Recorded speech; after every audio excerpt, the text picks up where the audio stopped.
Light weight gold jewellery exhibition 2024 June 9th to 16th వరకు Lakshmi Srinivasa jewelleries proprietors Duggi Srinivasarao, Duggi Abhinay. Hi hello నమస్తే, welcome to Suman TV Khammam. ప్రస్తుతం మనం ఖమ్మంలో జిల్లా కోర్టుకు రావడం జరిగింది. ఖమ్మం జిల్లా కోర్టు నందు నిన్న ఒక సంచలనమైన తీర్పు ఫోక్సో కేసులో వెలువడింది. వివరాల్లోకి వెళ్తే ఖమ్మం జిల్లా రఘునాథపాలెం మండలం చెమ్మపూడి గ్రామానికి చెందినటువంటి ఒక ఆటో డ్రైవర్ కు 20 సంవత్సరాల జైలు శిక్ష మరియు 55,000 రూపాయల జరిమానాను ఖమ్మం జిల్లా మొదటి అదనపు మరియు సెషన్ జడ్జి కె ఉమాదేవి గారు విధించడం జరిగింది. చట్టం ఎవరికీ చుట్టం కాదు, చట్టం అందరికీ సమానమే, చట్టం తన పని తాను చేసుకుంటూ పోతుంది అనే పదాలకి నిర్వచనమే నిన్న ఖమ్మం జిల్లా కోర్టులో జరిగినటువంటి ఫోక్సో కేసులో ఒక సంచలనమైన తీర్పు వెలువడింది. ఈ కేసులో ఖమ్మం జిల్లా పబ్లిక్ ప్రాసిక్యూటర్ మరియు ఫోక్సో స్పెషల్ పబ్లిక్ ప్రాసిక్యూటర్ ఏ శంకర్ గారు మనతో ఉన్నారు. సార్ని అడిగి ప్రాసిక్యూషన్ వివరాలని అడిగి తెలుసుకుందాం. చెప్పండి సార్, నిన్న ఫోక్సో కేసులో ఒక సంచలనమైన తీర్పు వచ్చింది. ఈ కేసులో ప్రాసిక్యూషన్ ఎలా జరిగింది, వాటి వివరాలు చెప్పండి. నమస్కారం అండి, సుమన్ టీవీ వారికి. ఈ యొక్క కేసు యొక్క పూర్వపరాలు ఎలా అంటే, రఘునాథపాలెం పోలీస్ స్టేషన్ పరిధిలో కార్తీక్ అనే అబ్బాయి ఒక మైనర్ అమ్మాయి పైన కిడ్నాప్ మరి రేపు చేయడం వలన అతని పైన పోక్సో చట్టం కింద కేసు నమోదు చేయడం జరిగింది. ఆ కేసులో నిన్న ఇక్కడ స్పెషల్ కోర్టు పోక్సో కోర్టు ద్వారా అతనికి 20 సంవత్సరాల జైలు శిక్ష, 55,000 రూపాయల జరిమానా విధించడం జరిగింది. ఇట్టి కేసులో జరిమానా ఈ శిక్షతో పాటు మరణ శిక్ష కూడా ఉన్నది. ఆ జడ్జి గారు అతని యొక్క నేరస్తుని యొక్క పూర్వపరాలు మొత్తం అడిగిన తర్వాత ఈ 20 సంవత్సరాలు 55,000 రూపాయలు తీర్పు ఇవ్వడం జరిగింది. కాబట్టి మీ టీవీ ద్వారా ప్రజానీకానికి నేను తెలియపరచడం ఏంటంటే, పైసా పవర్, పొలిటికల్ పవర్ కంటే పెన్ను పవర్ గొప్పది అని చెప్పి ఇక్కడ మేము నిరూపించడం జరిగింది.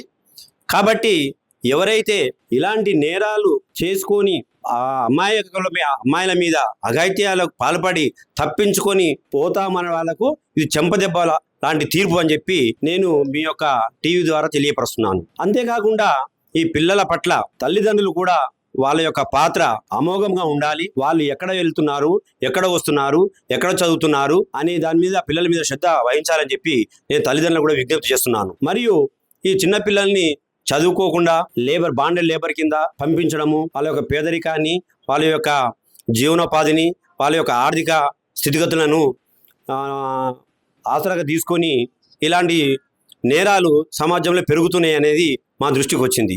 అంతేకాకుండా కొంతమంది ఊర్లో రాజకీయ నాయకులు, పెత్తందారులు కొంతమంది ఈ చట్టాల పట్ల ఇంత కఠినంగా ఉన్నా కానీ వాళ్ళ యొక్క రాజకీయ పలుకుబడితో, ఆ పైసా పలుకుబడితో ఇలాంటి కేసులు కాకుండా అరికట్టడానికి ప్రయత్నం చేస్తున్నారని కూడా మా దృష్టికి వచ్చింది. కాబట్టి అలాంటి కాకుండా ఈ సమాజంలో ప్రతి ఒక్క భారతీయ పౌరులకు నా విజ్ఞప్తి ఏంటంటే, భగవద్గీత, మహాభారత, రామాయణం ఇలాంటి ఈ యొక్క ఏవైతే ప్రోగ్రామ్స్ ఓల్డ్ ఏజ్లో పురాణ టీవీలో కానీ సినిమాలో కానీ అలాంటి కార్యక్రమాల ద్వారా పిల్లలకు, తల్లిదండ్రులకు గౌరవ మర్యాదలకు ఎలా ఉంటాయి అనేది వాటి ద్వారా తెలియపరచడం జరిగింది.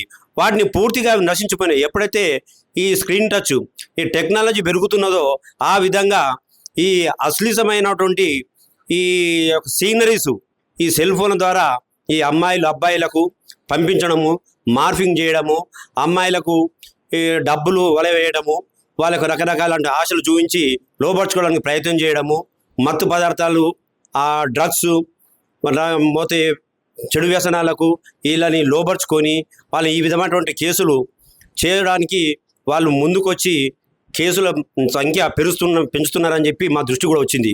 కావున ఈ ప్రజానీకానికి, తల్లిదండ్రులకు, సమాజానికి, అధికారులకు, రాజకీయ నాయకులకు అందరికీ నాకు ప్రత్యేక విజ్ఞప్తి ఏంటంటే, first prevention is the better than cure. ఎలా ఈ యొక్క నేరాల్ని అరికట్టాలి అనే దాని మీద రాజకీయ నాయకులు ద్వారా కానీ, ప్రభుత్వం ద్వారా కానీ, అధికారుల ద్వారా కానీ, మేధావుల ద్వారా కానీ, లాయర్ల ద్వారా కానీ అందరితోని అవగాహన యొక్క సదస్సులు ఏర్పాటు చేయాలి. ఈ చట్టానికి పాల్పడినచో జీవిత ఖైదుతో పాటు మరణశిక్షగా ఉంటుందని చెప్పి ఈ యొక్క గ్రామానికి దీన్ని విస్తరించాలని చెప్పి వాళ్లకు ఇలాంటి అవగాహన సదస్సులు కల్పించాలని చెప్పి అప్పుడే ఇలాంటి చట్టాల పట్ల వాళ్ళు భయపడి ఈ నేరాలకు పాల్పడకుండా ఉంటారనేది నా ప్రత్యేకమైనటువంటి అభిప్రాయం. ఖమ్మం భరోసా సెంటర్ నుంచి లీగల్ సపోర్ట్ ఆఫీసర్ ఉమారాణి గారు మనతో ఉన్నారు. మేడంని నిన్న ఖమ్మం జిల్లా కోర్టులో జరిగినటువంటి ఫోక్సో కేసు గురించి వివరాల్ని అడిగి తెలుసుకుందాం. మేడం, మీ పేరు చెప్పండి.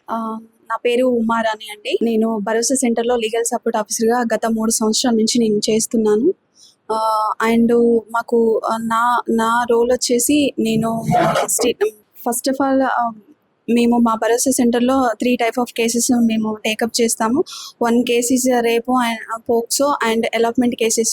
దాంట్లో భాగంగానే మాకు మార్చి 6, 2023 మన పిఎస్ రఘునాథపాలెం నుంచి పోక్సో కేసు రిజిస్టర్ అయ్యి మా దగ్గరికి రిక్విజిషన్ రావడం జరిగింది. తర్వాత మా దగ్గరికి ఆ పాప విక్టిమ్ని పంపించగానే ఇమ్మీడియట్గా మేము తనని ఒక పాజిటివ్నెస్ తోటి రిసీవ్ చేసుకొని తనకి నార్మల్గా మాట్లాడి కౌన్సిలింగ్ ఇచ్చి తన దగ్గర నుంచి అసలు ఏం జరిగింది నాన్న మేము క్లియర్గా తెలుసుకోవడం జరిగింది.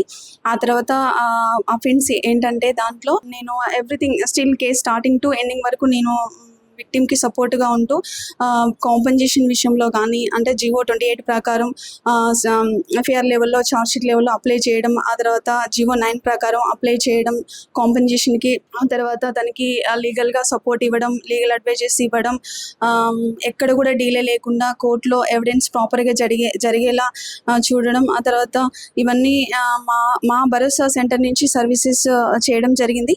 ఆ తర్వాత నిన్న అనగా 11వ తారీఖు 6వ నెల 2024 ఈ కేసులో పనిష్మెంట్ కఠినమైన పనిష్మెంట్ రావడం జరిగింది. ఇది ఒక గొప్ప సూచకంగా చెప్పుకోవచ్చు. ఎందుకంటే ఇక్కడ చట్టం అనేది ఎవరి చుట్టం కాదు. పేదోళ్ళైనా ధనవంతులైనా అందరికీ సమానమే. కొంతమంది పేదోళ్ళు ధనవంతులు నేను డబ్బుతో కొనేస్తాను చట్టాన్ని అది దాన్ని చాలా వల్గర్గా మాట్లాడే వ్యక్తులు కూడా ఉన్నారు, చాలా మందిని చూసాం కూడా. బట్ ఈ మెసేజ్ అనేది ఈ పనిష్మెంట్ అనేది ప్రజల్లో ఒక గొప్ప విషయంగా చెప్పుకోవచ్చు. ఎందుకంటే మన సైడ్ డబ్బు లేకపోయినా చట్టం అనేది మనకు ఉన్నది, మనకు న్యాయం జరిగిద్ది కోర్టుకి వెళ్తే అనేది ఒక స్ట్రాంగ్నెస్ అనేది వాళ్ళలో ఉంటుంది. ఇంకా అంతేకాకుండా ఈ చట్టాలపైన అవగాహన లేక చాలా కేసులు ఊర్లలో విలేజెస్లలో మభ్యపడిపోతున్నాయి. కాబట్టి ఈ సుమన్ టీవీ ద్వారా ప్రజలు తెలుసుకోవాల్సిన విషయం ఏంటంటే ప్రతి ఒక్కరు మనకు చట్టం ఉంది, మనకు న్యాయం చేస్తుంది, మనం ఈ కేసుని వాపస్ తీసుకోవద్దు, కాంప్రమైజ్ కావద్దు, మనం బయటికి రావాలి, మనం కేసు పెట్టాలి, తప్పు చేసినోనికి శిక్ష పడాలి అనేది ఆలోచించి ఖచ్చితంగా అందరూ ముందుకు రావాలని, స్టేషన్లో రిజిస్టర్ చేయాలని, బాధితులకు న్యాయం జరగాలని, దీంట్లో తల్లిదండ్రుల పాత్ర ఎక్కువ ఉంటుంది కాబట్టి వాళ్ళు ముందు పడాలని నేను కోరుకుంటూ నాకు ఈ అవకాశం ఇచ్చినటువంటి సుమన్ టీవీ వాళ్ళకి కృతజ్ఞత తెలియజేసుకుంటున్నాను. నిన్న జరిగిన ఫోక్సో సంచలనమైన కేసులో మనకి రఘునాథపాలెం మండలం కోర్ట్ కానిస్టేబుల్ రవికిషోర్ గారు మనతో ఉన్నారు. రవికిషోర్ గారు, చెప్పండి, మీరు నిన్న జరిగినటువంటి ఫోక్సో సంచలనమైన తీర్పు విషయంలో పోలీసులు ఈ కేసులో ఎంతవరకు సహకరించారు, ఏమేమి సహకారం అందించారు? అందరికీ నమస్కారం అండి. ముందుగా నేను రఘునాథపాలెం పోలీస్ స్టేషన్ నుంచి కోర్ట్ కానిస్టేబుల్ గా చేస్తున్నాను. నా పేరు రవికిషోర్. ఈ కేసు యొక్క వివరాలు ఏంటంటే క్రైమ్ నెంబర్ 54/23. ఈ కేసు ఫస్ట్ క్రైమ్ జరిగింది రఘునాథపాలెం నుంచి. ఏసీపీ గారు యొక్క ట్రయల్ స్టార్ట్ అయిన కాడి నుంచి కూడా ఏసీపీ గారి యొక్క ఆధ్వర్యంలో మా ఎస్ఐ గారు, సిఐ గారు నాకు కూడా సలహాలు సూచనలు ఇస్తూ కేసు నడిపించడం జరిగింది. దీంట్లో మంచిగా 20 సంవత్సరాలు జైలు శిక్ష, 55,000 ఫైన్ వేయడం జరిగింది.